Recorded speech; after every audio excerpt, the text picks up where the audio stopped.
एक बार फिर से हेलो गुड इवनिंग नमस्कार दोस्तों, क्या मेरी आवाज सभी को क्लियर आ रही है? प्लीज जल्दी से बताइएगा। एक बार फिर से हेलो गुड इवनिंग नमस्कार दोस्तों, क्या मेरी मेरी आवाज मुझे ही आने लग गई है। क्या मेरी आवाज एकदम क्लियर आ रही है सर? प्लीज जल्दी से बताइएगा। Okay, thank you very much Lalmuni Chauhan sir, thank you very much Sanjay Barman sir, thank you very much Vijay Sardi sir, thank you very much Satyendra Yadav sir, thank you very much Mool Narayan Vishwakarma sir, thank you very much Rajeev Pandey sir. यानी कि आवाज एकदम clear है ना? अब मुझे एक चीज बताइएगा, स्क्रीन एकदम क्लियरली विजिबल है क्या? स्क्रीन विजिबल है? स्क्रीन विजिबल है क्या?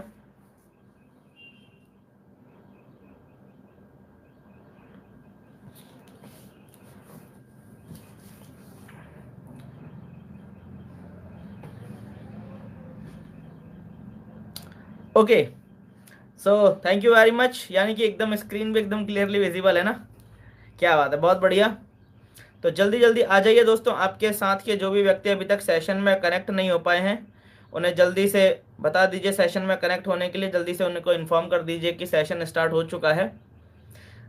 तो यहाँ पर कुछ कमेंट्स आए हुए हैं शुरुआत में, वो कुछ कमेंट्स देख लेते हैं। हमारे साथ में यहाँ पर संजय गोस्वामी सर हैं, स्वागत है सर आपका, गुड इवनिंग नमस्कार। जय किशन शर्मा सर है हमारे साथ में, गुड इवनिंग सर। नीला बोरकर जी हैं हमारे साथ में, good evening ma'am. Pravendra Kumar sir है हमारे साथ में, गुड इवनिंग सर। राम जौहर वर्मा सर है हमारे साथ में मोदी केयर से, गुड इवनिंग सर, नमस्कार।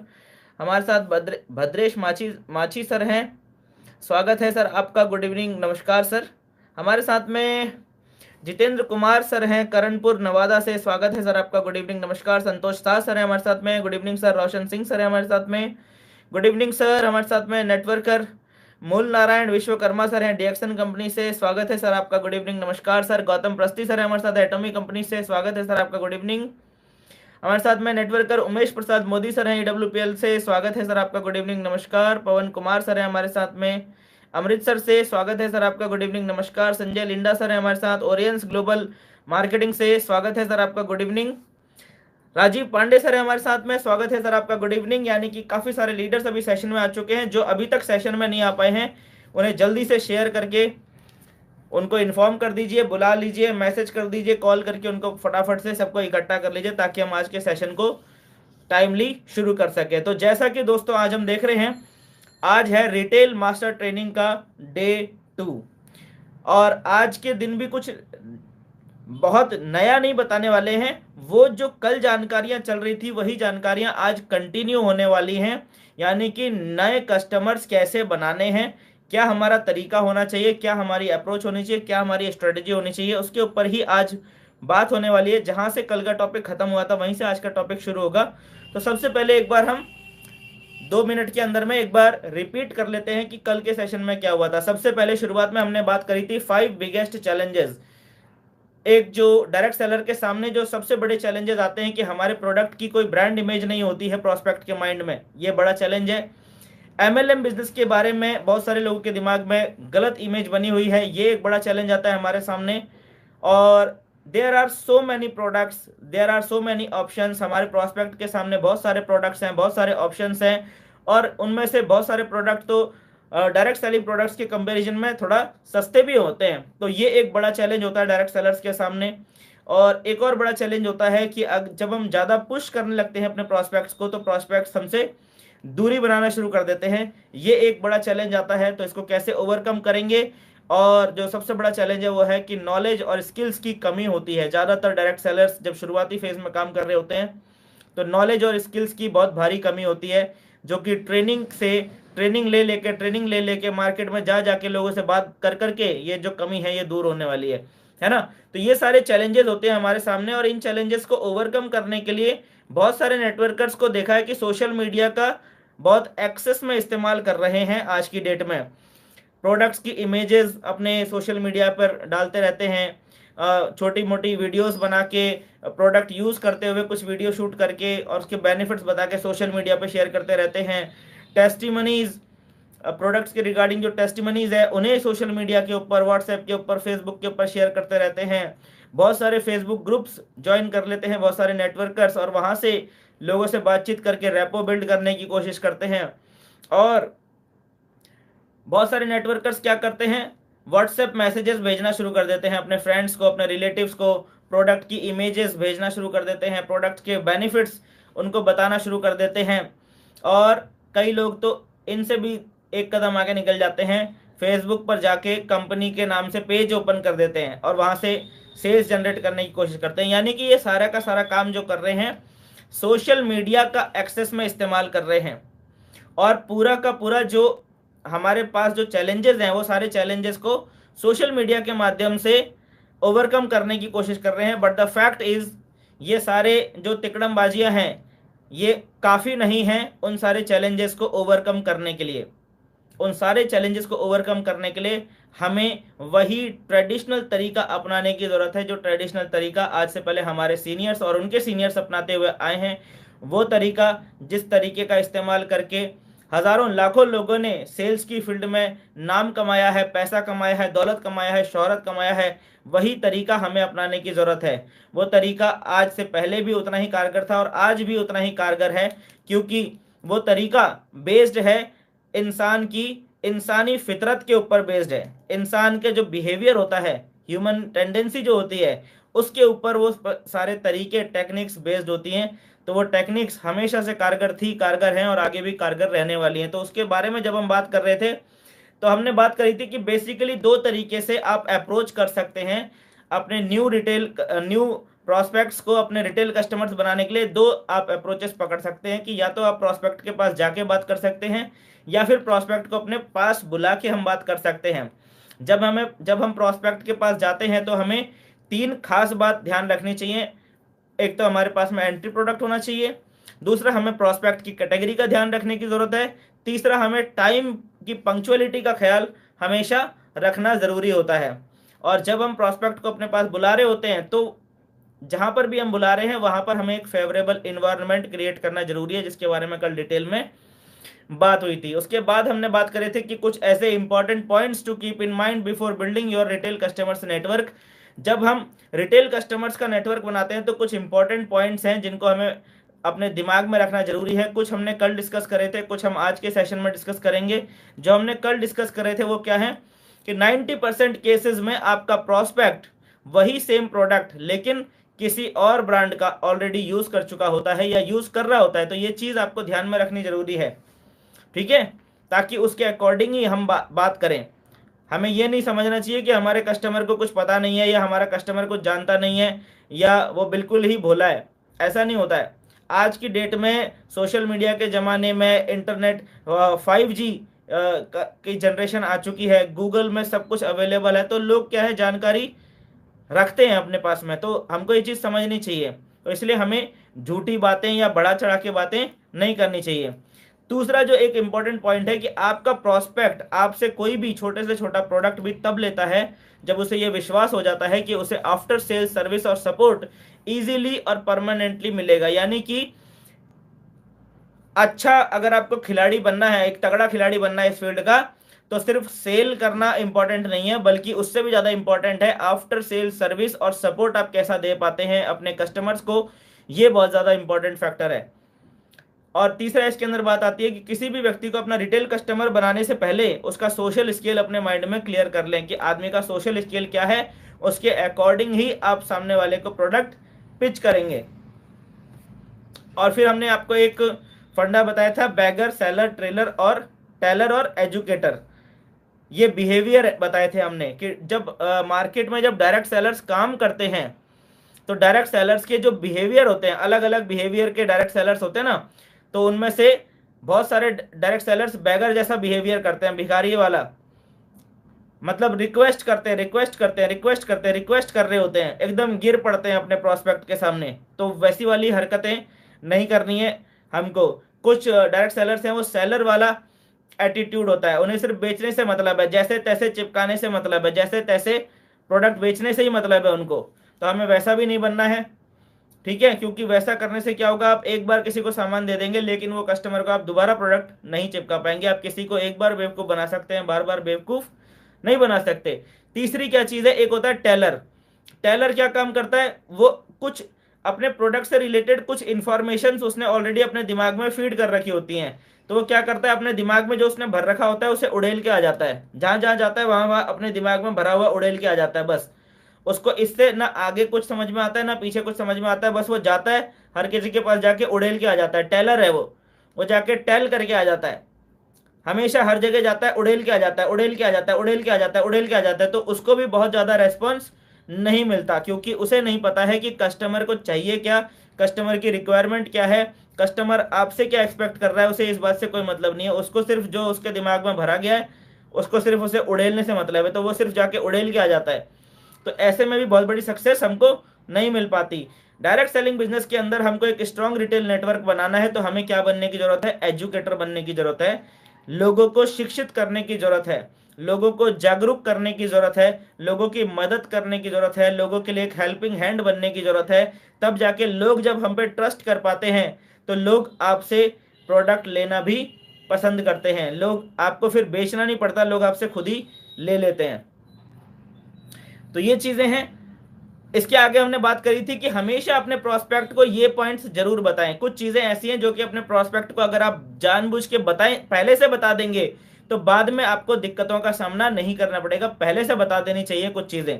तो वो क्या चीजें हैं, खासकर कि जब हम हर्बल या आयुर्वेदिक सप्लीमेंट्स में डील कर रहे हैं, न्यूट्रास्यूटिकल्स में या न्यूट्रा कॉस्मेटिक्स के केस में डील कर रहे हैं, तो क्या चीजें हैं जो बता देनी पहले से जरूरी हैं, जो हमें बता देनी चाहिए कि हमारा प्रोडक्ट कोई मेडिसिन नहीं है बल्कि एक सप्लीमेंट है। मेडिसिन करके प्रमोट नहीं करना है, सप्लीमेंट करके प्रमोट करना है।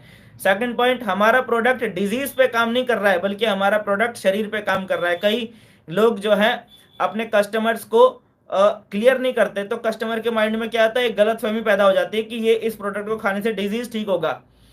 प्रोडक्ट को खाने से डिजीज ठीक नहीं होगा, शरीर ठीक होगा, और जब शरीर ठीक होगा तो डिजीज अपने आप ठीक होगा।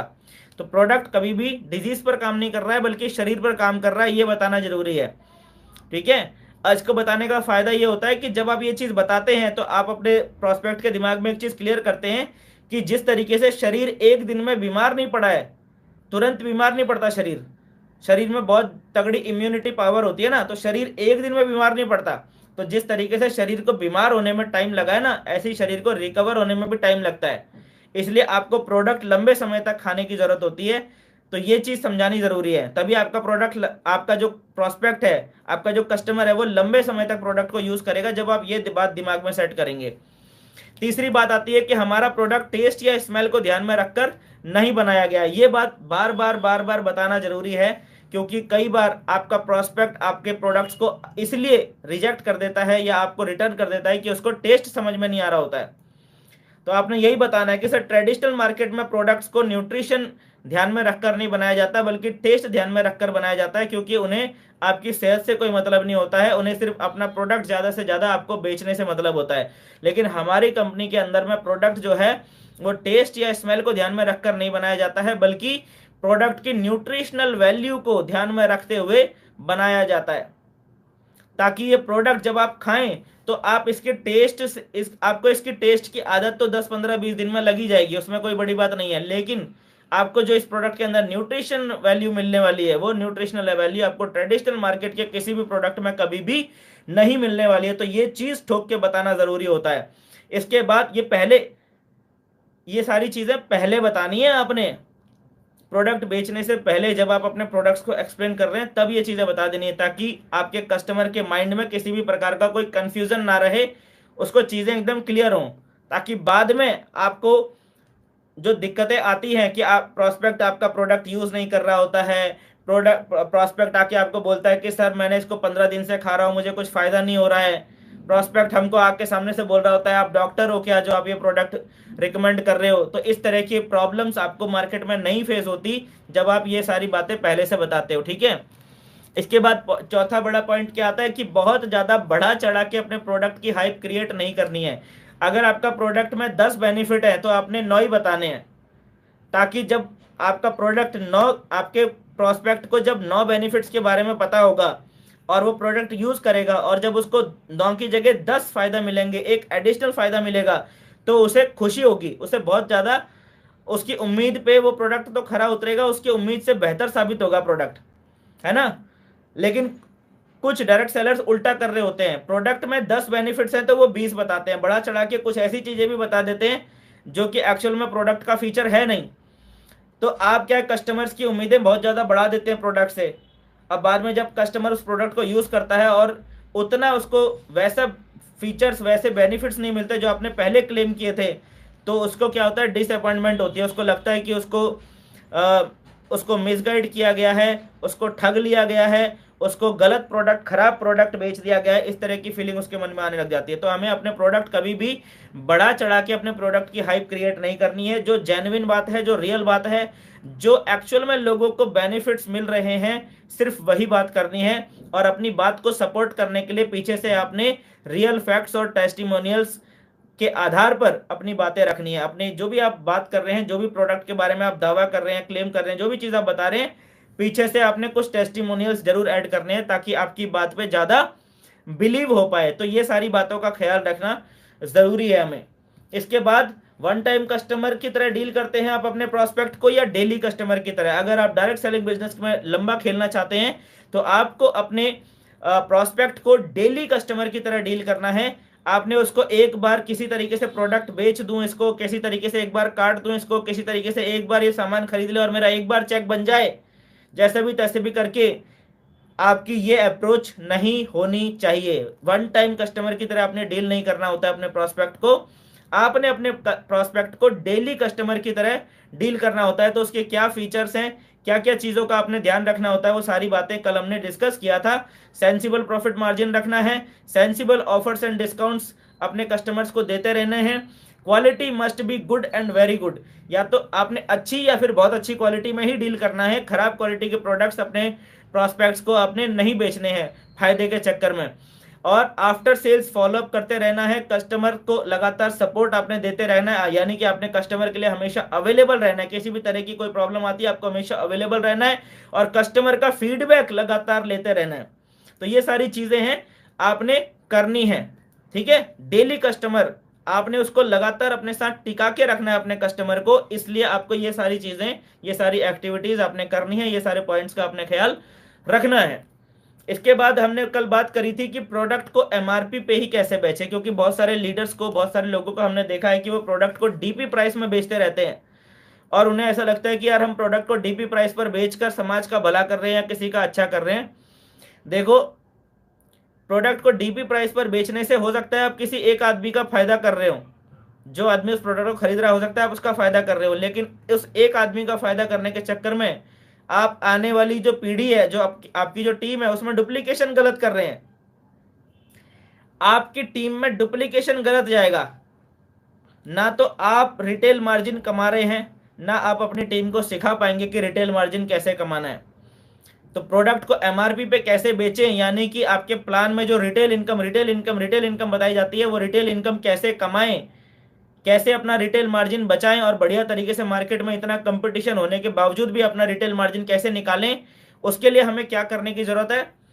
तो हमने 3 पॉइंट इसमें डिस्कस करे थे। सबसे पहली बात तो कभी भी अपने प्रोस्पेक्ट के सामने डीपी प्राइस जो है, डिस्ट्रीब्यूटर प्राइस जो है, वो कभी भी डिस्क्लोज नहीं करना है, हमें कभी भी नहीं बताना है। दूसरा, हमें डिक्रीजिंग प्राइस टेक्निक का इस्तेमाल करना है, जिसको कल अच्छे से एक्सप्लेन किया गया था।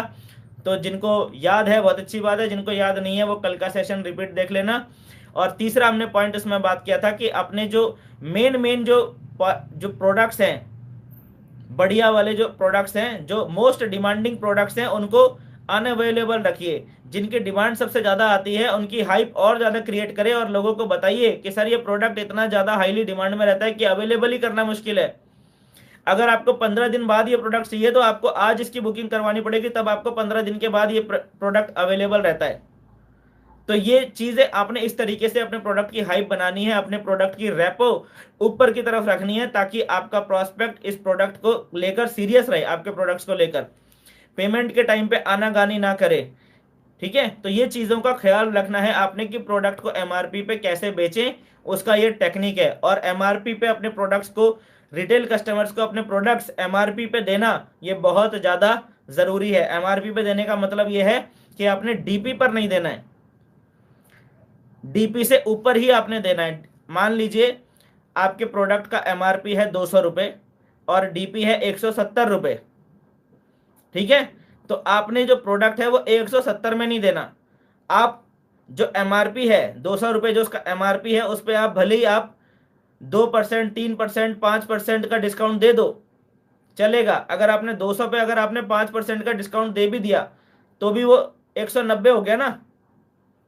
तो आप ऐसे 2 4 5% का डिस्काउंट अगर देते हो एमआरपी के ऊपर, देन इट्स फाइन, वो आपने देना है क्योंकि वो सेंसिबल डिस्काउंट के अंदर आता है। लेकिन आपने डीपी प्राइस पर, आपका जो खरीदी मूल्य है, अपने खरीदी मूल्य पर कभी भी प्रोडक्ट आपने नहीं बेचना है, ये याद रखिएगा, ठीक है। तो यहां तक कल के सेशन में डे 1 में यहां तक कल बात हुई थी। एक बार फिर से हेलो, गुड इवनिंग, नमस्कार दोस्तों, मैं दिनेश जोशी आप सभी महत्वाकांक्षी लीडर्स का रिटेल मास्टर ट्रेनिंग प्रोग्राम के डे 2 में हार्दिक हार्दिक स्वागत करता हूं। और यहां से शुरू होता है इस ट्रेनिंग का डे 2। अब यहां से आगे बहुत ध्यान से समझना, क्योंकि हर एक स्लाइड आपके क्वेश्चन का आंसर है। यहां से आगे जितनी भी स्लाइड्स आने वाली हैं, बहुत ज़्यादा स्लाइड्स नहीं है और आज का सेशन बहुत लंबा नहीं चलने वाला है। कुछ चीज़ें हैं जिनको समझना बहुत ज़्यादा ज़रूरी है, तो ध्यान से समझना, डायरी और पेन लेकर बैठना। मेक श्योर मुझे एक चीज़ बताइए, कितने लीडर्स ऐसे हैं जो अभी डायरी पेन लेकर बैठे हुए हैं और कितने लीडर्स ऐसे हैं जो डायरी पेन लेकर नहीं बैठे हुए हैं? क्लियर नहीं दिख रहा है क्या सर? प्रवीण रावत सर कह रहे हैं कि सर क्लियर नहीं दिख रहा है। मुझे बाकी लीडर्स भी बताइए, क्या बाकी लीडर्स को क्लियर दिख रहा है कि नहीं दिख रहा है?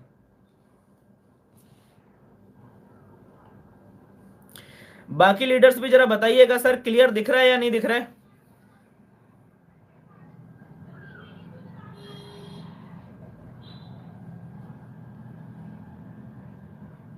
बाकी लीडर्स भी बताइएगा ना सर, क्लियर दिख रहा है या नहीं दिख रहा है? थोड़ा शब्दों को थोड़ा ऐसा लिखिए ना, यस और नो से पता नहीं चलता। यस नहीं दिख रहा है या नो नहीं दिख रहा है, यस दिख रहा है या नो दिख रहा है, उससे क्लियर नहीं होता ना। सीधा सीधा लिखिए, क्लियर दिख रहा है या क्लियर नहीं दिख रहा है? क्लियर दिख रहा है ना? ठीक है, हो सकता है एक दो जगह पर क्लियर ना दिख रहा हो। प्रवीण सर आपका शायद हो सकता है इंटरनेट का थोड़ा स्लो चल रहा होगा। तो अगर आपका इंटरनेट स्लो चल रहा है तो आप जो हम यहाँ से अभी डिलीवर कर रहे हैं, अभी जो बताने की कोशिश कर रहे हैं, आप उसको सुनिए, ध्यान से सुनिए और नोट करने की कोशिश करिएगा, ठीक है सर। बाकी जब ये सेशन खत्म हो जाएगा तो आप इसको एक बार रिपीट देख लेंगे तो सेशन की जो रिकॉर्डिंग हुई होगी ना, रिकॉर्डिंग में आपको एकदम क्लियर सारी चीज़ें दिखाई देंगी।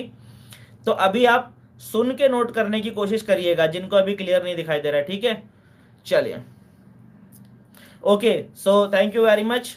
तो आज के सेशन को शुरुआत करते हैं दोस्तों। उससे पहले मैं आपको एक छोटी सी स्टोरी यहाँ पर शेयर करता हूँ, उस स्टोरी को ध्यान से सुनना।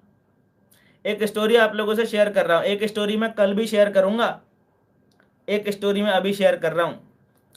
तो कहानी एक LIC एजेंट की है। किस व्यक्ति की है? LIC एजेंट की। एक सक्सेसफुल LIC एजेंट की कहानी है। तो वो LIC एजेंट का नाम था मिस्टर ए। ध्यान से समझना सभी लीडर्स, बहुत ध्यान से सुनना क्या बता रहा हूं, क्योंकि ये कहानी समझ में आ जाएगी तो आज के सेशन में अगर आपने सिर्फ ये कहानी भी समझ ली ना तो भी आपके लिए बहुत बेनिफिशियल होने वाला है। तो एक सक्सेसफुल LIC एजेंट है जिसका नाम है मिस्टर ए। अब ये सक्सेसफुल LIC एजेंट डेली सुबह मॉर्निंग वॉक पर जाता है। तो एक दिन अपने रूटीन की तरह ये व्यक्ति जो है, ये मिस्टर ए जो कि एक सक्सेसफुल LIC एजेंट है, ये मॉर्निंग वॉक पे जाता है। मोबाइल फ़ोन साथ में होता है, तो इसका मोबाइल फ़ोन बजता है और सामने से एक लड़की की आवाज़ आती है, अंकल आप कैसे हैं? तो वो बोलता है मैं बढ़िया हूँ। तो वो लड़की बोलती है आज आपको मेरे घर आना है, आज आप पक्का घर में आइएगा और मैं आपका वेट कर रही हूँ। अब वो LIC एजेंट जो है वो उस लड़की की आवाज़ को पहचान नहीं पाता, उसको समझ में नहीं आता कि ये लड़की कौन है। अब वो एक दुविधा में फंस जाता है। वहाँ पर वो सोचता है कि यार अब क्या करूँ, अब ये लड़की तो ऐसा सोच रही है कि मैं इसको पहचान गया हूँगा, लेकिन मैं तो इसको पहचाना नहीं। अब मैं इसको पहचाना नहीं हूँ तो मैं इसके घर कैसे जाऊँ? और अगर मैं अब इस लड़की से पूछता हूँ, जबकि ये इतने विश्वास से मेरे से बात कर रही है, इसके मन में ये विश्वास है कि मैं इसको पहचान गया हूँगा, अब ये इतने विश्वास से मेरे से बात कर रही है, तो अब अगर मैं इससे पूछता हूँ कि मैं आपको पहचान नहीं पाया हूँ तो इसके विश्वास को चोट पहुँच सकती है। तो अब मैं क्या करूँ? अब वो जो LIC एजेंट है वो एक कश्मकश वाली स्थिति में उस समय वहां पर फंस जाता है। बहुत ध्यान से समझना कहानी को कि कहानी कहां से कहां जा रही है, बहुत ध्यान से समझना। अब वो इतने में फंसा ही होता है इस कश्मकश में कि मैं इससे कैसे पूछूं, उतने में वो लड़की खुद ही पूछ लेती है, अंकल आपने मुझे पहचाना कि नहीं पहचाना, मैं अनामिका बोल रही हूं। तो वो जो LIC एजेंट है उसके सांस में सांस आती है, वो पहचान जाता है, जैसे ही नाम बोलती है तो वो पहचान जाता है। वो LIC एजेंट एक्चुअल में उस लड़की को बचपन से जानता था और बचपन में उस लड़की को वो अनु करके पुकारा करता था। तो LIC एजेंट जो है मिस्टर ए, जो कि एक सक्सेसफुल LIC एजेंट है, वो खुश हो जाता है, बोलता है कि अरे अनु, बहुत दिनों के बाद कॉल किया और तुमने अनु से अपना नाम अनामिका क्यों कर लिया, मेरे लिए तो तुम आज भी अनु ही हो। तो बोलती है अंकल जल्दी से आपको मेरे घर आना है, फटाफट से मेरे घर आ जाओ। आप ध्यान से समझना कहानी को। अब थोड़ी देर के बाद वो LIC एजेंट वो लड़की के घर चला जाता है। लड़की के घर जाता है तो बाहर गार्डन में वहाँ पर लड़की के फादर भी बैठे हुए हैं, लड़की की मम्मी भी बैठी हुई है और लड़की भी बैठी हुई है। सभी से वो LIC एजेंट के बहुत अच्छे रिलेशन है उनकी फैमिली से। अब जैसे ही वो लड़की है वो देखती है कि वहाँ से वो LIC वाले अंकल आ रहे हैं, तो वो लड़की फटाफट से दौड़ के अंदर चली जाती है। वो LIC एजेंट वहाँ पर आते हैं, लड़की के फादर से मिलते हैं, बातचीत करते हैं, बोलते हैं अरे वो अंदर क्यों चली गई मेरे को देखकर। उसके फादर बोलते हैं आप बैठो आराम से, वो आ रही है अभी अंदर से। तो जो लड़की है वो थोड़ी देर के बाद अंदर से बाहर आती है, उसके हाथ में एक लेटर होता है और वो लेटर वो अपने LIC वाले अंकल के हाथ में देती है और बोलती है अंकल देखो ये क्या है, अंकल के हाथ में पकड़ा देती है। अंकल जब उस लेटर को खोलते हैं तो वो एक्चुअल में एक अपॉइंटमेंट लेटर होता है, जो कि हिंदुस्तान की सबसे बड़ी मल्टीनेशनल कंपनी की तरफ से उस लड़की को मिला होता है।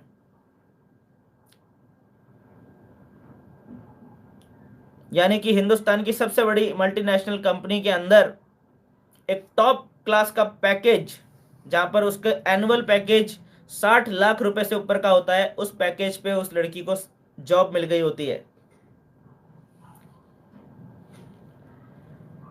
अब वो लड़की वो LIC वाले अंकल से क्या बोलती है, ध्यान से सुनना। अंकल मुझे आज ये जो जॉब मिली है ना, अपनी पढ़ाई स्टडी कंप्लीट करके मुझे आज ये जो जॉब मिली है, ये आपकी वजह से मिली है। आपने जो मेरे में हिम्मत डाली थी, आपने जो मेरे अंदर विश्वास पैदा किया था, उसकी वजह से मिली है। तो LIC वाले जो अंकल है ना, उनको समझ में नहीं आता कि ये ऐसा क्यों बोल रही है। तो वो पूछते हैं उससे कि ऐसा क्यों बोल रही हो, मैंने ऐसा क्या किया। तो वो लड़की जो होती है ना, वो LIC वाले अंकल को याद दिलाते हैं, अंकल याद है जब मैं छोटी बच्ची थी, जब मैं 5 साल की थी, आप हमारे घर तब भी आया करते थे और मेरी लाइफ का पहला पेन आपने मुझे दिया था। मेरी लाइफ का पहला पेन आपने मुझे दिया था और वो पेन आपने मुझे देकर बोला था कि बेटी इस पेन से एग्जाम में लिखना और तुम हमेशा टॉप करोगी। और आपकी उस बात ने मुझ पर इतना असर किया, मैंने आपकी उस बात को सच मान लिया और मैंने उसी पेन से एग्जाम में लिखा। और वो दिन है और आज का दिन है, मैंने हर बार एग्जाम में टॉप किया है।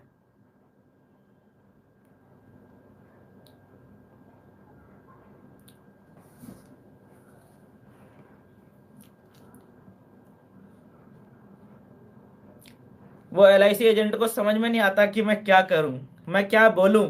इतनी खुशी, इतनी पॉजिटिविटी, ऐसा माहौल वहां पर, इतना इमोशनल माहौल बन गया होता है कि शब्द नहीं मिल रहे होते उनको बोलने के लिए। उन्हें नहीं पता था कि वो छोटा सा जो प्रयास था, वो जो छोटा सा पेन दिया था वो LIC एजेंट ने उस 5 साल की बच्ची को, जो छोटा सा पेन दिया था, वो पेन इतना बड़ा काम कर जाएगा और वो पेन उस लड़की के जीवन में इतना महत्वपूर्ण रोल निभा देगा, वो उस LIC एजेंट को भी नहीं पता था।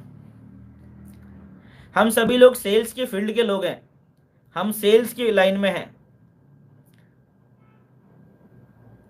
हमारा एटीट्यूड, हमारा बिहेवियर, हमारा तरीका किस तरह का होना चाहिए, लोगों के साथ हमारे रिलेशन कैसे होने चाहिए, उसका एक एग्जाम्पल है ये स्टोरी। हमारा काम लोगों को सिर्फ सामान बेचना नहीं है। डायरेक्ट सेलिंग बिजनेस के अंदर जब हम काम कर रहे हैं ना,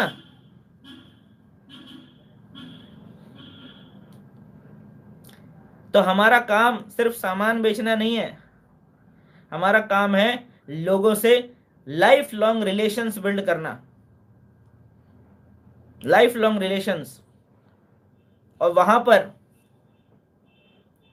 उस लड़की की जो मंथली सैलरी होती है ना, अगर 60 लाख रुपए सालाना है तो मंथली सैलरी कितनी हो गई, 5 लाख ना। वहां पर 5 लाख का जो है एक चेक काटते हैं, लड़की के जो फादर हैं वो 5 लाख रुपीज का एक चेक काटते हैं और बोलते हैं कि ये चेक तुम्हारा है, ये तुम्हारा चेक है, अब तुम इस चेक को खुद रख लो या इस चेक से तुम LIC कर दो, इसकी कोई LIC कर दो, वो तुम्हारे ऊपर है, तुमको जो करना है करो, ये चेक तुम्हारे हाथ में है, तुम्हें इससे जो करना है करो। ये ट्रस्ट, ये बिलीव, ये प्यार, आप समझ रहे हैं क्या बोल रहा हूं मैं?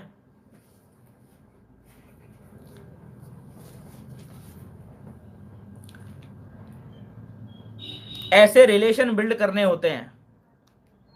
सिर्फ प्रोडक्ट बेचने की बात नहीं है, ऐसे रिलेशंस बिल्ड करने की बात है। सारी टेक्निक्स, सारे फंडे, सारे फॉर्मूले एक तरफ, और अगर ये कहानी समझ में आ गई तो ये कहानी एक तरफ।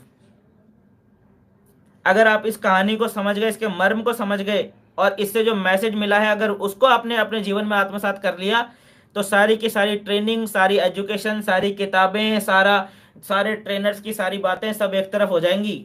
आप सेल्स की फील्ड में धमाका कर देंगे अगर आपको ये कहानी समझ में आ गई तो। और ऐसी ही एक कहानी मैं आपको कल के सेशन में भी सुनाने वाला हूं, लेकिन उससे पहले हम आज के सेशन को अटेंड करते हैं। ठीक है सर?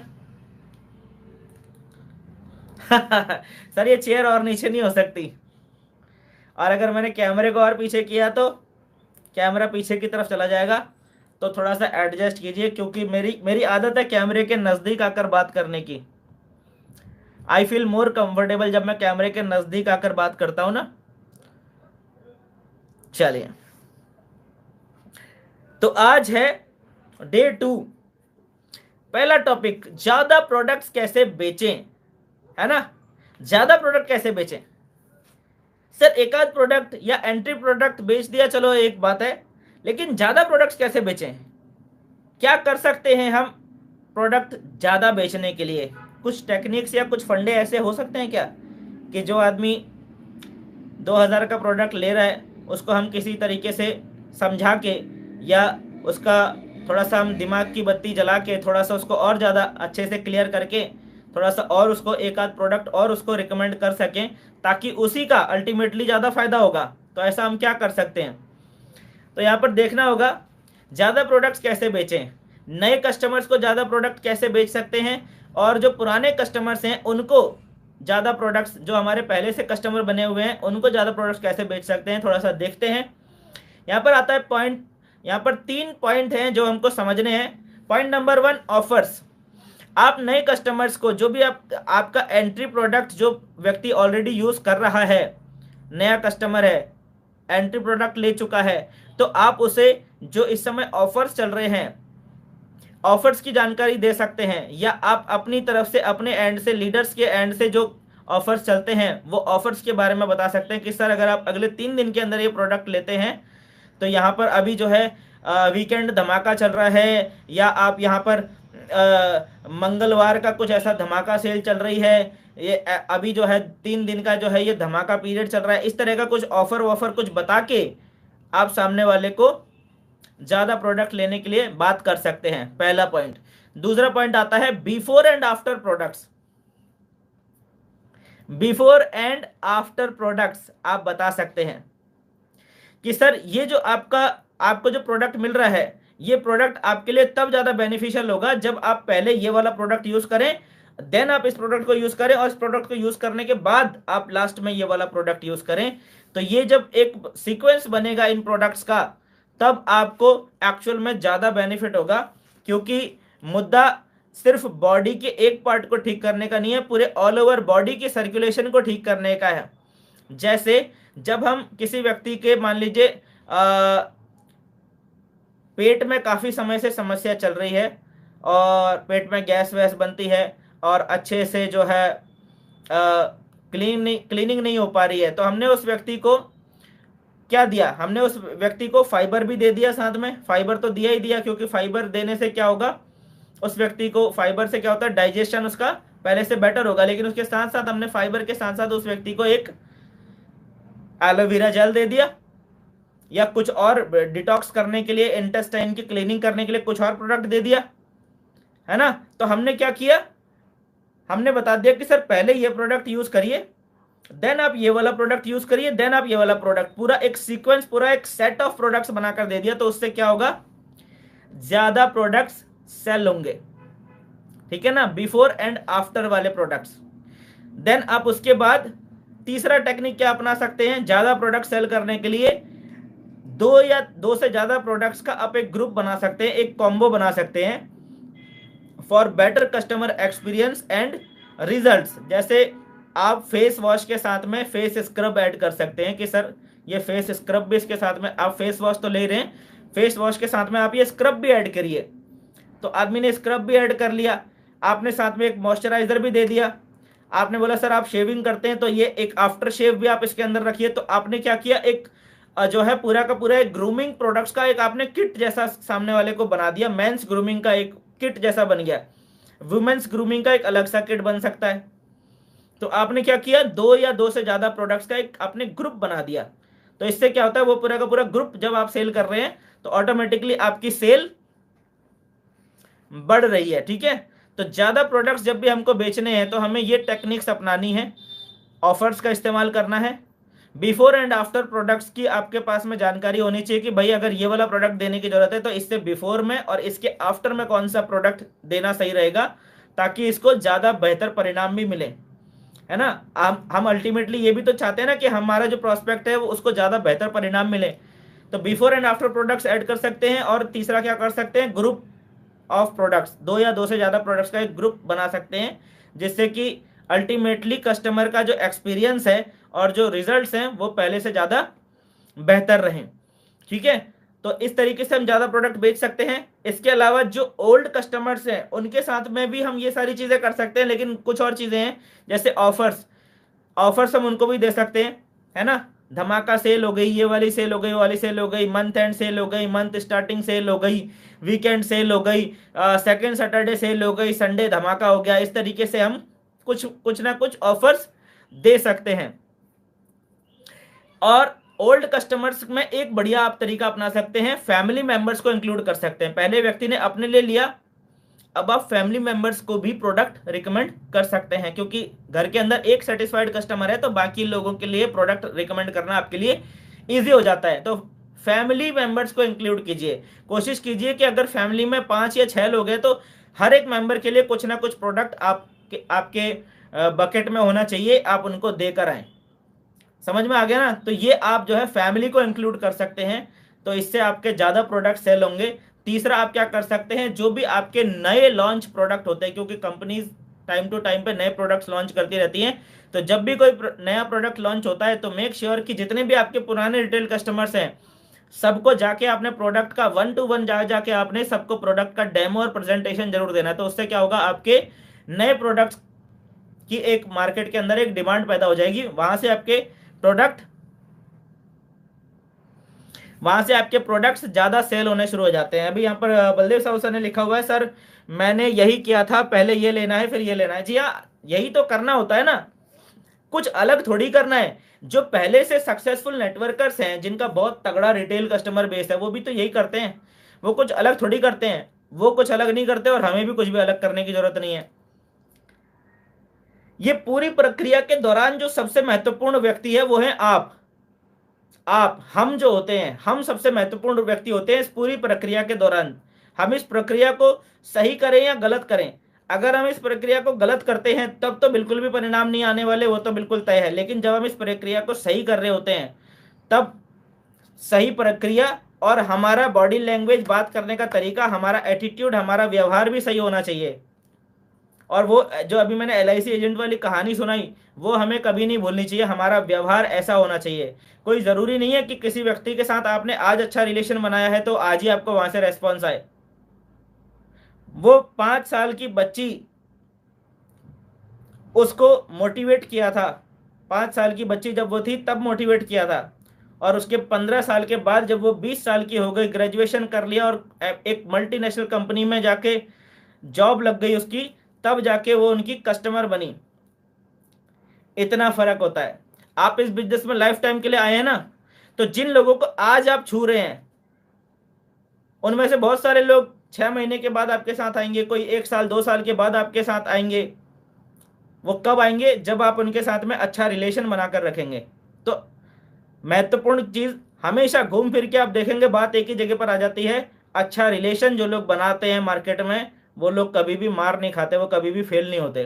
तो लोगों से अच्छे रिलेशन बनाने हैं, लोगों के फायदे की बात करनी है, लोगों का बेनिफिट के बारे में सोचना है। लोगों का जितना भला सोचेंगे उतना अपना तो होता ही चला जाएगा। ठीक है सर,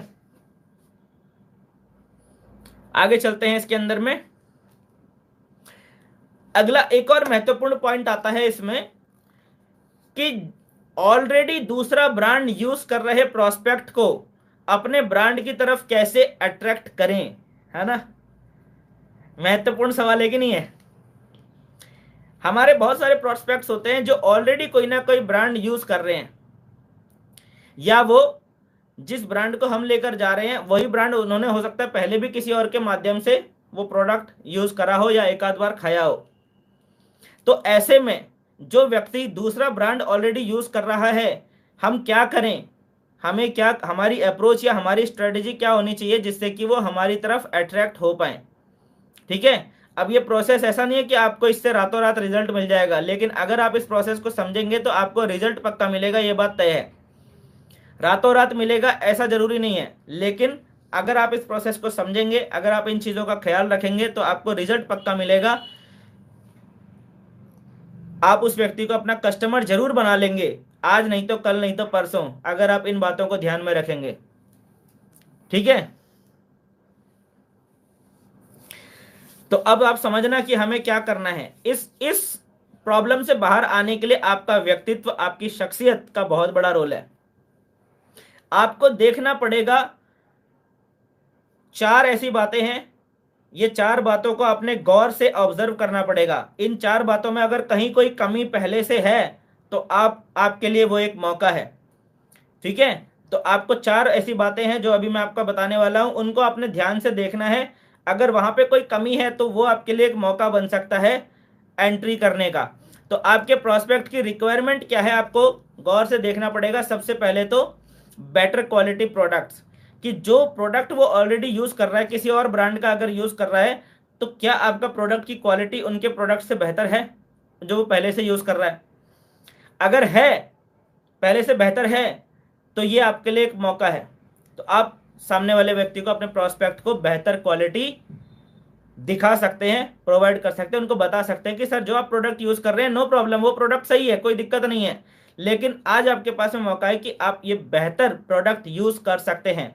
अब इसमें एक चीज, आपका कन्विक्शन, आपके प्रोडक्ट के ऊपर आपका कितना बिलीव है, ये यहाँ पर, इसका यहाँ पर बहुत बड़ा रोल है। जो लोग अपने प्रोडक्ट को खुद यूज नहीं करते ना, वो इस जगह पर फेल हो जाते हैं। वो यहाँ पर अपने प्रोस्पेक्ट को अच्छे से मोटिवेट नहीं कर पाते, अच्छे से एनर्जी डिलीवर नहीं कर पाते, अच्छे से कन्विंस नहीं कर पाते अपने प्रोडक्ट के लिए। मौका था, आपका प्रोडक्ट बेहतर क्वालिटी का था, लेकिन फिर भी क्योंकि हमने प्रोडक्ट खुद यूज़ नहीं करा होता है, तो हमारे पास मौका होते हुए भी हम मौका हमारे हाथ से फिसल जाता है। तो इस चीज़ का ध्यान में रखना है कि अगर आपका प्रोडक्ट बेटर क्वालिटी का है, जो प्रोडक्ट वो सामने वाला पहले से यूज़ कर रहा है अगर उससे बेहतर क्वालिटी का है, तो ये आपके लिए एक मौका है।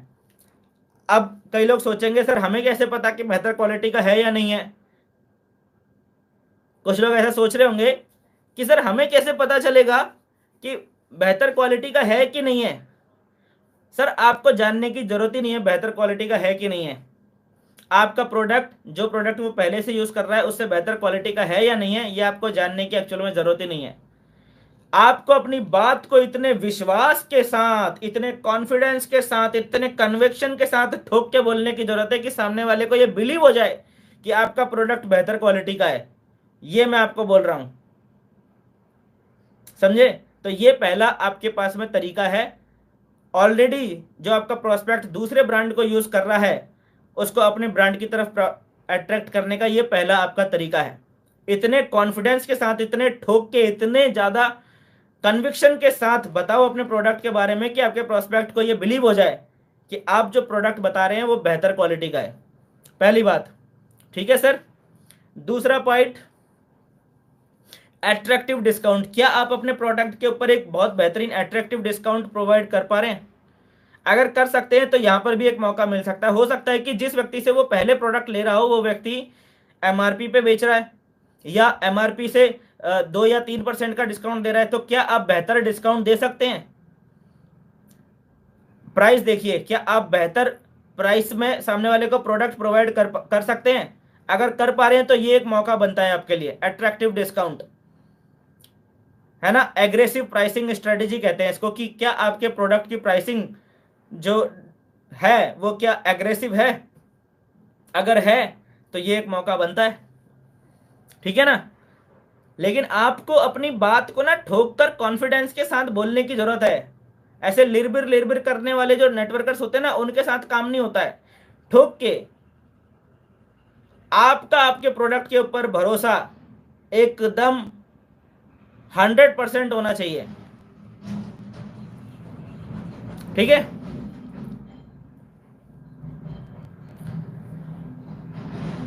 कई बार ऐसा भी हो सकता है कि जहां से वो व्यक्ति, आपका जो प्रोस्पेक्ट है, जहां से पहले से प्रोडक्ट ले रहा है, वहां पर से उसको टाइमली प्रोडक्ट डिलीवर ना होते हो, या बीच बीच में प्रोडक्ट मिलते ना हो, प्रोडक्ट की शॉर्टेज हो जाती हो, प्रोडक्ट दिखते ना हो, ठीक है। तो अगर ऐसी सिचुएशन है तो ये आपके लिए एक मौका बनता है कि क्या आप पहले से ज्यादा फास्ट और टाइमली डिलीवरी कर पाते हैं क्या। ये आपके लिए एक मौका होता है। ये सारे तरीके हैं जो आपका प्रोस्पेक्ट पहले से दूसरा ब्रांड यूज कर रहा है ना, उस व्यक्ति को अपने ब्रांड की तरफ अट्रैक्ट करने के लिए। आपको एकदम से किसी भी व्यक्ति को प्रोडक्ट, आज ही आप किसी व्यक्ति से मिले, आज ही आप उस व्यक्ति को प्रोडक्ट पिच कर दें, ऐसा जरूरी नहीं है। आपकी इमेज सामने वाले के दिमाग में ऐसी बननी चाहिए कि हाँ, आप एक अच्छे इंसान हैं, आप एक सपोर्टिव इंसान हैं, और मौका पड़ने पर आप मदद करने वाले इंसान हैं। आपकी अगर ऐसी इमेज बन पा रही है सामने वाले के दिमाग में, तो वो आज नहीं तो कल, कल नहीं तो परसों आपका प्रोडक्ट जरूर लेगा और आपका वो एक लॉयल कस्टमर जरूर बनेगा। लेकिन आपको ऐसी इमेज बनानी पड़ेगी जानबूझकर। ऐसी इमेज अपने आप नहीं बनती, बनानी पड़ती है, ठीक है। और यही यहाँ पर चौथा पॉइंट है, बिल्ड स्ट्रॉन्ग रिलेशनशिप्स। तो 4 ऐसे फैक्टर हैं, quality, discount, delivery and relationships. ये 4 ऐसे फैक्टर्स हैं। इन फैक्टर्स का अगर आप ख्याल रखेंगे, इनके ऊपर अगर आप पैनी नजर रखेंगे, अपने आप कुछ नहीं होता, जानबूझ के करना पड़ता है। तो अगर आप जानबूझ के इन बातों का ख्याल रखेंगे, है ना, यहां पर अगर आप कुछ बेहतर दे प्रोवाइड करेंगे अपने प्रोस्पेक्ट को, तो वो ऑटोमेटिकली आपकी तरफ अट्रैक्ट होगा ही होगा। टाइम लग सकता है, 1 महीना लग सकता है, 2 महीना, 4 महीना भी लग सकता है, लेकिन वो आपकी तरफ अट्रैक्ट जरूर होगा, ये बात तय है, ठीक है।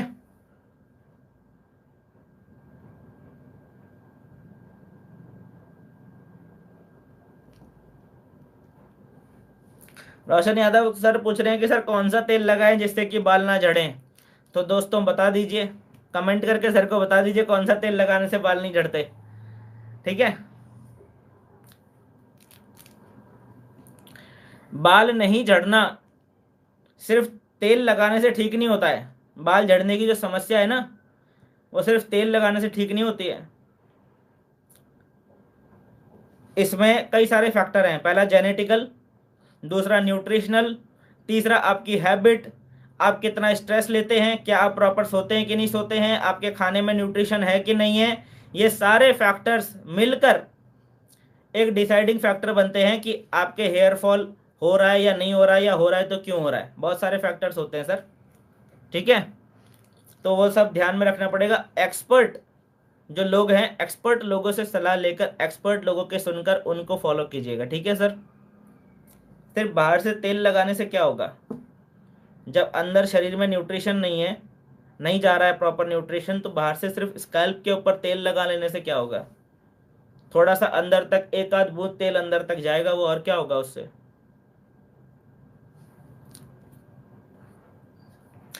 अब यहां पर इतना समझ में आया, ये वाला पॉइंट क्लियर हुआ कि ऑलरेडी दूसरा ब्रांड यूज कर रहे प्रोस्पेक्ट को अपने ब्रांड की तरफ अट्रैक्ट करने का नियम क्या है, ये नियम है, ये क्वालिटीज है। इन बातों का ध्यान में रखना पड़ेगा, आपको अपनी आंखें खुली रखनी पड़ेंगी, कस्टमर से बेहतर आपको रिलेशन बिल्ड करना होगा। ठीक है, आगे चलते हैं इसके अंदर में।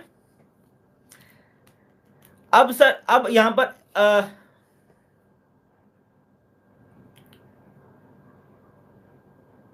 हाँ, अब यहां पर एक आता है कि महंगा प्रोडक्ट कैसे बेचें। बहुत सारे लोगों के साथ में ये प्रॉब्लम है, उन्हें लगता है कि हमारी कंपनी का प्रोडक्ट महंगा है तो ये बिकेगा नहीं, जबकि ऐसा है नहीं। आपका प्रोस्पेक्ट महंगे से महंगा प्रोडक्ट भी ले लेगा अगर आपकी टेक्निक सही होगी तो। अब मैं आपको एक ऐसी टेक्निक के बारे में बताने वाला हूं जिस टेक्निक के बारे में इतना लिखा गया है, इतना लिखा गया है, इतना लिखा गया है कि क्या बताऊं कितना लिखा गया है, इसके ऊपर बहुत लिखा गया है। दुनिया में ऐसा कोई सेल्स ट्रेनर नहीं है जो ये टेक्निक अपने फॉलोअर्स को या अपने जो उनके स्टूडेंट्स हैं उनको सिखा नहीं रहा है। हर सेल्स ट्रेनर इस टेक्निक के बारे में जरूर बात कर रहा है, जिसको स्पिन सेलिंग टेक्निक कहते हैं। क्या कहते हैं? Spin selling technique. इसके ऊपर पूरी की पूरी एक बुक लिखी हुई है जो कि बहुत कॉस्टली, लगभग 1000 रुपीज़ के अराउंड आती है वो किताब। उसका हिंदी वर्जन तो अभी तक मैंने देखा नहीं, लेकिन उसका इंग्लिश वर्जन जो है लगभग अराउंड 1000 के आसपास आता है, स्पिन सेलिंग। ठीक है, और एक अलग से एक डेडिकेटेड जो है ट्रेनिंग वीडियो इसके ऊपर बनाएंगे। इसमें क्या बताया जाता है, इसमें बताया जाता है सवाल कैसे पूछने हैं। अगर आप अपने ग्राहक से, अपने जो प्रोस्पेक्ट है, संभावित ग्राहक जो है, उससे अगर आपके सवाल आप सही पूछोगे, सही सवाल पूछोगे, तो आप सवाल पूछ पूछ कर ही सेलिंग कर लोगे। अगर आपने सवाल सही पूछे तो ये 4 तरह के सवाल होते हैं।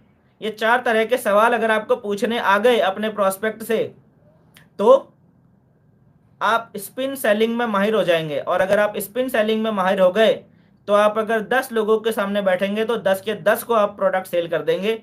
इतना आपके लिए आसान हो जाएगा। स्पिन सेलिंग बहुत ही ज़्यादा कारगर और बहुत ही ज़्यादा ज़बरदस्त टेक्निक है। ये सवाल पूछने के बारे में है।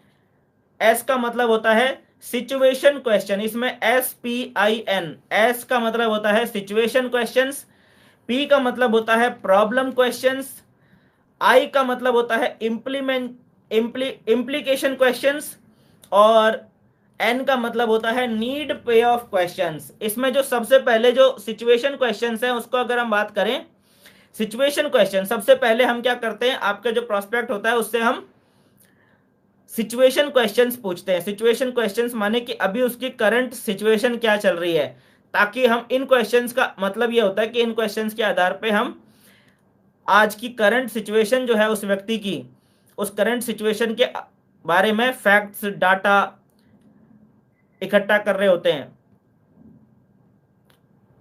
कि आज की डेट में उसका लाइफ स्टाइल क्या है, डेली वर्किंग क्या है, कितने बजे वो व्यक्ति जॉब में जाता है, कितने बजे जॉब से आ जाता है, मतलब डेली कितने घंटे वर्किंग करता है, प्रॉपर तरीके से सो पाता है या नहीं सो पाता है।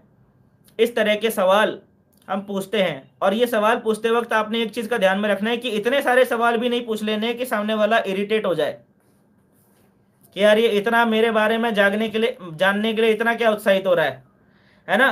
तो आपने थोड़ा तरीके से सवाल पूछने हैं, अभी की उसकी परिस्थिति क्या है उसको जानने के लिए। इसको कहते हैं सिचुएशन क्वेश्चंस। तो इस सिचुएशन क्वेश्चंस की भी एक अलग से लिस्ट होती है, वो लिस्ट मैं आपको बनाकर दूंगा, एक प्रॉपर अलग से इसके ऊपर सेशन आएगा। लेकिन अभी इसको समझिए कि महंगा प्रोडक्ट बेचते कैसे हैं। महंगा प्रोडक्ट बेचने के लिए सबसे पहले तो सिचुएशन क्वेश्चन है, देन आते हैं प्रॉब्लम क्वेश्चंस कि आज की डेट में वो एक्चुअल में कौन कौन सी रियल प्रॉब्लम फेस कर रहा है जिसकी वजह से उसकी जिंदगी में अपनी वो स्मूथ तरीके से जिंदगी नहीं जी पा रहा है। आज की डेट में उस व्यक्ति की लाइफ में क्या चैलेंजेस चल रहे हैं, क्या प्रॉब्लम चल रहे हैं, उससे रिलेटेड सवाल हम पूछते हैं। ठीक है, ये तो हो गए। जब आपका प्रोडक्ट सस्ता भी है तब भी आपको ये सवाल पूछने हैं, महंगा भी है तब भी आपने ये सवाल पूछने हैं, यानी कि आपका प्रोडक्ट किसी भी तरह का है, आपको अगर रिटेलिंग करनी है तो आपको ये दो सवाल तो पूछने ही होते हैं, situation questions and problem questions. लेकिन जब महंगा प्रोडक्ट बेचने की बात आती है तो आपको ये तीसरे टाइप के क्वेश्चंस भी पूछने जरूरी होते हैं, जिसको हम इम्प्लीकेशन क्वेश्चंस कहते हैं। अब इम्प्लीकेशन क्वेश्चंस क्या होते हैं? हम सामने वाले से पूछते हैं कि सर जैसे अभी आपको प्रॉब्लम चल रही है कि आपको अभी फाइनेंशियल चैलेंजेस चल रहे हैं, तो अगर ये फाइनेंशियल चैलेंजेस आपके आज की डेट में अगर सॉर्ट आउट नहीं हुए तो हम सामने वाले को बता नहीं रहे होते, बल्कि उसी से पूछ रहे होते हैं कि सर भविष्य में इसको आप इससे आपको क्या क्या नुकसान हो सकता है, थोड़ा इसके बारे में बताइएगा कि भविष्य में आपको इसकी वजह से क्या क्या चैलेंजेस झेलने पड़ सकते हैं। हम उसको बता नहीं रहे, हम उससे पूछ रहे हैं इस बारे में कि आपको और क्या क्या कॉन्सिक्वेंसेस फेस करने पड़ सकते हैं। जो प्रॉब्लम्स आज आपके जीवन में चल रही हैं, उन प्रॉब्लम्स की वजह से भविष्य में आपको क्या क्या कॉन्सिक्वेंसेस, क्या क्या परिणाम झेलने पड़ सकते हैं अगर अगर उन प्रॉब्लम्स को आज ही सॉर्ट आउट नहीं किया गया तो। ये हम सवाल पूछ रहे हैं सामने वाले से। लेकिन ज़्यादातर नेटवर्कर्स क्या कर रहे होते हैं? ज़्यादातर नेटवर्कर्स पूछ नहीं रहे होते बल्कि बता रहे होते हैं कि सर अगर आज आपने अपनी प्रॉब्लम सॉल्व नहीं करी ना तो आपको भविष्य में ऐसा हो जाएगा, आपको भविष्य में वैसा हो जाएगा, आपको ये चैलेंजेस फेस करने पड़ जाएंगे। हम बता रहे होते हैं, बताना नहीं है, पूछना है। क्योंकि जब आप पूछ रहे होते हैं तो सवाल आपका होता है, जवाब सामने वाले का होता है, और जब जवाब सामने वाले का होता है तो सामने वाला उस चीज को फील कर पाता है, महसूस कर पाता है। तो आपने सवाल पूछने हैं, जवाब सामने वाले को देने दो। ये अगर आज फाइनेंशियल प्रॉब्लम सॉल्व नहीं करी तो कल की डेट में बच्चों को अच्छी एजुकेशन दिलाने में दिक्कत आएगी, बच्चों को लड़की की शादी में दिक्कत आएगी, है ना। तो बहुत सारी चीजें हैं। भविष्य में अगर हमको बड़ा घर की जरूरत होगी तो बड़े बड़े घर की जरूरत होगी, तो बड़े घर को हम अफोर्ड करने में दिक्कत आएगी अगर आज इन फाइनेंशियल चैलेंजेस को सॉर्ट आउट नहीं किया गया। तो इस तरह के कॉन्सिक्वेंसेस जब सामने वाला खुद ही जवाब देता है ना, तो वो उन चीजों से ज्यादा रिलेट कर पा रहा होता है। ठीक है, हम क्या कर रहे हैं? इन सवालों को पूछकर हम क्या कर रहे हैं? हम सामने वाले को की समस्या को और ज्यादा उसके सामने, अभी जो धुंधली धुंधली सी समस्या, भविष्य जो है, भविष्य में आने वाली समस्याएं जो उसके सामने धुंधली धुंधली धुंधली सी हैं, हम उनको और ज्यादा क्लियर कर रहे हैं ताकि उसको भविष्य में जो समस्याएं आने वाली हैं, दिक्कतें आने वाली हैं, उसको और ज्यादा क्लियर तरीके से दिखाई दे। इसलिए हम उस व्यक्ति से इम्प्लीकेशन क्वेश्चंस पूछ रहे हैं। भविष्य में आने वाली, उसको लाखों करोड़ों रुपए की जरूरत पड़ने वाली है, वो समस्या उसको भविष्य में आने वाली है, तो वो लाखों करोड़ों रुपए की समस्या से बाहर निकलने के लिए आज हम उसको एक सॉल्यूशन दे रहे हैं। तो आज आपका प्रोडक्ट कितने का भी हो, 30,000, 40,000, 50,000, अगर उसकी समस्या 50 लाख की है तो आपका 50,000 का प्रोडक्ट भी उसको सस्ता लगेगा। अगर सामने वाले की समस्या 50 लाख की है तो आज आपका 50,000 का प्रोडक्ट उसको सस्ता लगेगा कि नहीं लगेगा? कि कल आने वाले भविष्य में 50 लाख का फटका लगे, उससे बढ़िया आज ये 50,000 का सिस्टम पकड़ लो। आज 50,000 रुपये खर्च होंगे तो आने वाले भविष्य में 50 लाख का इंतजाम हो रहा है, 5 करोड़ का इंतजाम हो रहा है, 50 करोड़ का इंतजाम हो रहा है ना। तो ये उसको क्लियर दिखना चाहिए, तो इसलिए हम इम्प्लीकेशन से रिलेटेड क्वेश्चंस पूछते हैं। देन उसके बाद आता है नीड पे ऑफ क्वेश्चंस। नीड पे ऑफ क्वेश्चंस में हम उस व्यक्ति को सुहाना भविष्य दिखाते हैं कि जो प्रॉब्लम्स आज आपकी,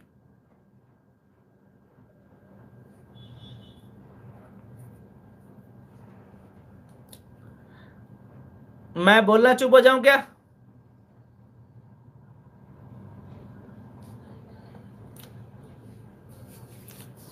ऐसा है, पहले चैटिंग कर लो सभी लीडर्स, मैं चुप हो जाता हूं।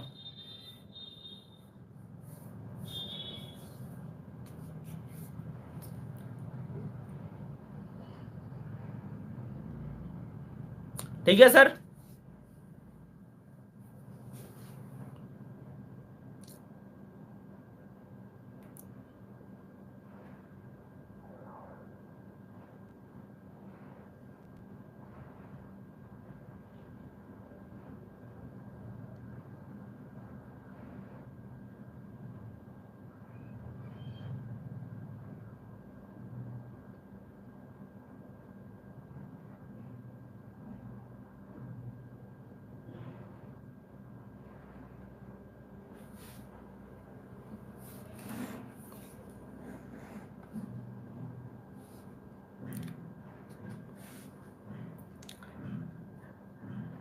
तो इसके बाद लास्ट में होते हैं नीड पे ऑफ क्वेश्चंस होते हैं, जिसमें हम सामने वाले को ये बताते हैं कि सर अगर आज ये आपकी प्रॉब्लम सॉल्व हो जाए, कुछ ऐसा हो जाए जिससे कि आज ये प्रॉब्लम आपकी सॉल्व हो जाए, तो आपका भविष्य कैसा होगा। अभी भी हम उसको बता नहीं रहे हैं कि आपका भविष्य कैसा होगा, हम उससे पूछ रहे हैं वो सवाल, जिन सवालों को पूछ के उसको उसका भविष्य सुहाना दिखाई दे रहा है। ये चारों चीजें जो हो रही है, हम सिर्फ सवाल पूछ रहे हैं। इसको कहते हैं स्पिन सेलिंग टेक्निक्स।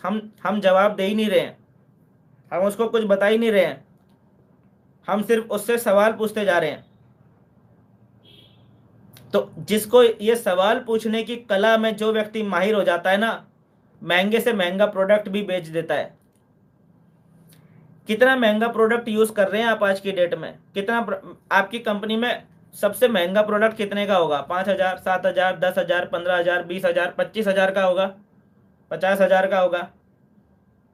इससे ज्यादा महंगा प्रोडक्ट तो नहीं होगा ना। लेकिन इस स्पिन सेलिंग टेक्निक का इस्तेमाल कर कर हिंदुस्तान के अंदर कई लोग 100-100 करोड़ की पॉलिसी भी बेच दे रहे हैं। 100-100 करोड़ की डील, सिर्फ पॉलिसी ही नहीं, प्रॉपर्टी बेच दे रहे हैं 1,000-1,000 करोड़ की, इस टेक्निक का इस्तेमाल करके। इतनी इंपॉर्टेंट टेक्निक है ये, जिसके ऊपर हजारों बुक्स, हजारों ऑडियो बुक्स, हजारों वीडियो बुक्स बनी हुई है, यूट्यूब में फ्री में अवेलेबल है। आपको देखनी चाहिए, सुननी चाहिए, समझनी चाहिए। लेकिन हम लोग यहां लगे हुए हैं चैट बॉक्स में।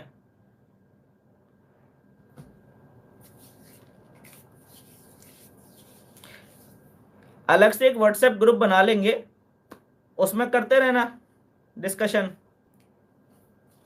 है ना। चलिए,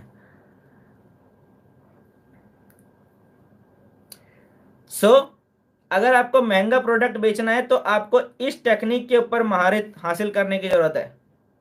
अगर इस टेक्निक के ऊपर महारत हासिल कर ली, स्पिन सेलिंग के ऊपर अगर महारत हासिल कर ली, सवाल पूछने अगर आपको आ गए, तो आपका प्रोडक्ट कोई भी हो, कैसा भी हो, आप बेच लोगे बड़ी आसानी से। ठीक है, आगे चलते इसमें। अब देखिएगा यहां से आगे कि लगातार नए रिटेल कस्टमर्स हासिल करते रहने के लिए क्या काम करना है हमको।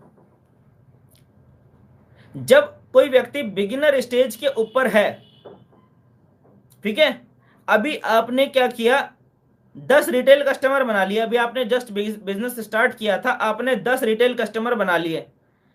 अब 10 रिटेल कस्टमर बनाने के बाद और नए रिटेल कस्टमर्स हासिल करने के लिए क्या करेंगे, क्या कर सकते हैं? अभी हमने टीम नहीं बनाई, अभी हमने सिर्फ 10 रिटेल कस्टमर्स बनाए हैं, तो हम क्या कर सकते हैं? बहुत आसान तरीका है। जब भी आपने क्या करना है, अपने हर सेटिस्फाइड रिटेल कस्टमर्स जो हैं, आपके जो एग्जिस्टिंग सेटिस्फाइड कस्टमर्स हैं, उनके पास जाइए और हर किसी से आप 3-3 रेफरेंसेस लीजिए।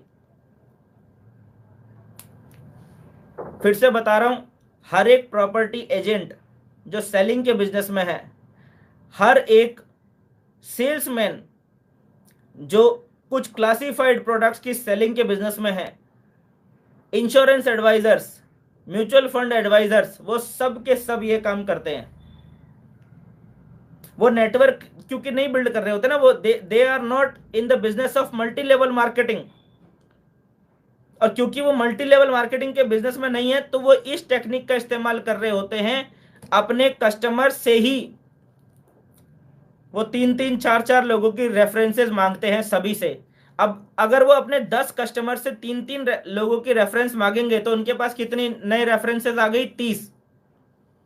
और हर एक व्यक्ति पे वो बात कर सकते हैं सामने वाले व्यक्ति का नाम लेकर कि सर उन लोगों ने नंबर दिया था और वहां से जो है मेरे को आपका रेफरेंस मिला है, तो वो हमारी कंपनी का प्रोडक्ट यूज़ कर रहे हैं और चाहते हैं कि एक बार आप भी ये प्रोडक्ट देख लें, तो मैं आपसे इस सिलसिले में 10 मिनट के लिए मिलना चाह रहा हूँ। तो इस तरीके से बात करके आप जो है एक ही कस्टमर से आप मल्टीपल कस्टमर्स बना सकते हैं। कुछ लोगों से आप बहुत सारे लोगों तक पहुंच सकते हैं। ये एक बहुत ही कारगर तरीका है जिसको लोग फॉलो करते हुए आए हैं। और इसके बाद जब भी आपके कस्टमर को कोई भी रिजल्ट मिलते हैं, थोड़े से भी रिजल्ट मिलते हैं, तो आप उनका क्या कीजिए, शॉर्ट टेस्टिमोनियल वीडियो क्लिप्स बनाइए। याद रखना, ये जो शॉर्ट टेस्टिमोनियल वीडियो क्लिप्स है ये हम सोशल मीडिया में डालने के लिए नहीं बना रहे। ये शॉर्ट टेस्टिमोनियल वीडियो क्लिप्स हम जो आगे जो हम तीन रेफरेंसेस करके जा रहे हैं ना, उन लोगों को दिखाने के लिए ये शॉर्ट टेस्टिमोनियल वीडियो क्लिप्स हम बना रहे हैं। हमने सोशल मीडिया पर नहीं डालनी है। जब हम 1-to-1 प्लान प्रेजेंटेशन करने के लिए, अपनी प्रेजेंटेशन दिखाने के लिए बैठते हैं, डेमो करने के लिए बैठते हैं, उस समय इन टेस्टिमोनियल वीडियो क्लिप्स का इस्तेमाल करना है।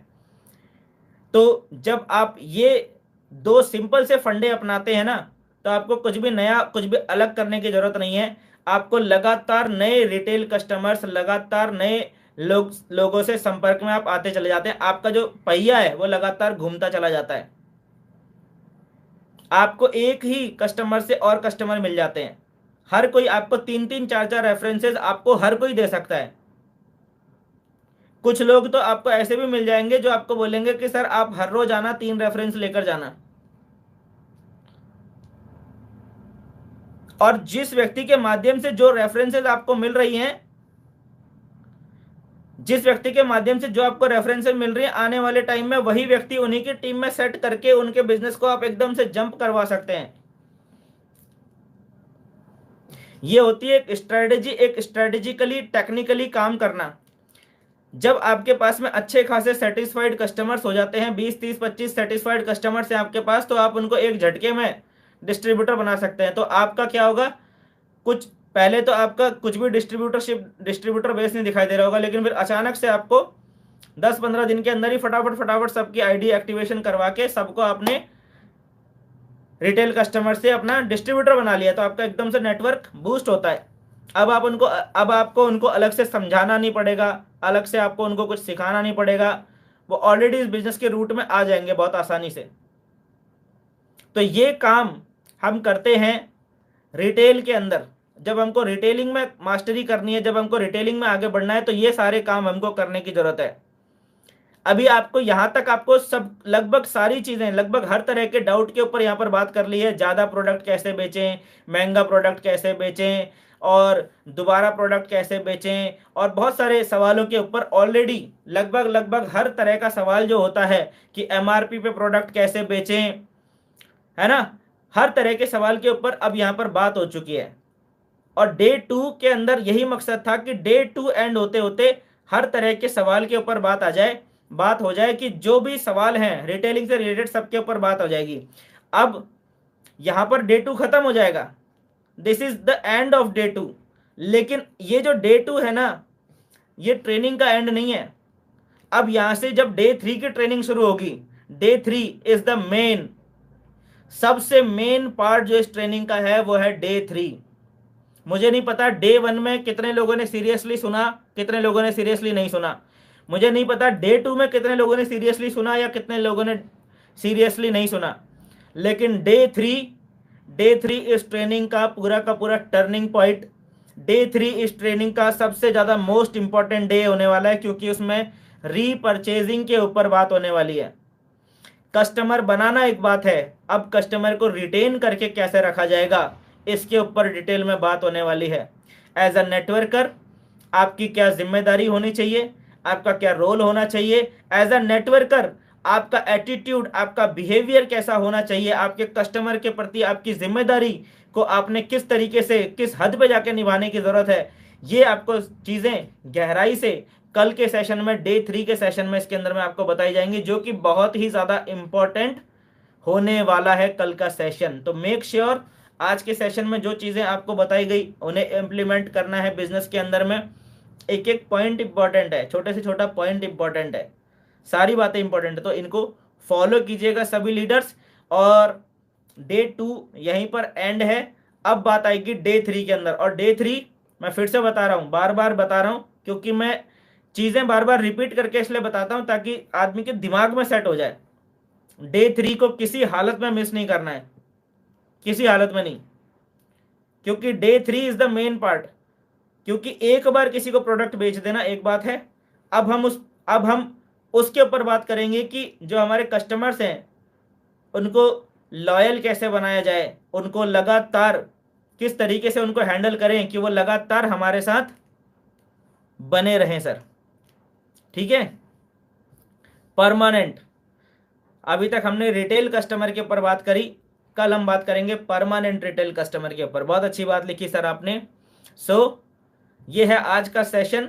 कुछ चीज़ें आपको समझ में आई होंगी, कुछ चीज़ें आप जिन लीडर्स का फोकस नहीं था ना आज के सेशन में, ठीक है, वो आज के सेशन को उनके लिए पनिशमेंट है कि वो आज के सेशन को रिपीट जरूर देखेंगे। ठीक है, वो सभी लीडर्स जिनका आज पूरा फोकस नहीं था आज के सेशन में, वो सारे लीडर्स को पनिशमेंट है, ये इंस्ट्रक्शंस को फॉलो करना आपकी हैबिट में आना चाहिए। तो आप लोगों के लिए, सभी के लिए इंस्ट्रक्शन है कि आप सभी लीडर्स इस सेशन को रिपीट देखेंगे। ठीक है, तो आप इसको एज अ पनिशमेंट लीजिए, कुछ भी लीजिए। सभी लोगों से ये मेरी अपील है कि जिन्होंने आज के सेशन को ध्यान से नहीं देखा ना, रिपीट देखना। ठीक है, और कल के सेशन की तैयारी कीजिए। कल सुबह MLM का सत्संग में मिलते हैं और उसके बाद कल शाम को होगा डे 3। ठीक है, तो आज के सेशन में इतना ही है। मिलते हैं दोस्तों आपसे कल सुबह MLM का सत्संग के नेक्स्ट एपिसोड में। तब तक के लिए दोस्तों thank you and wish you all the best.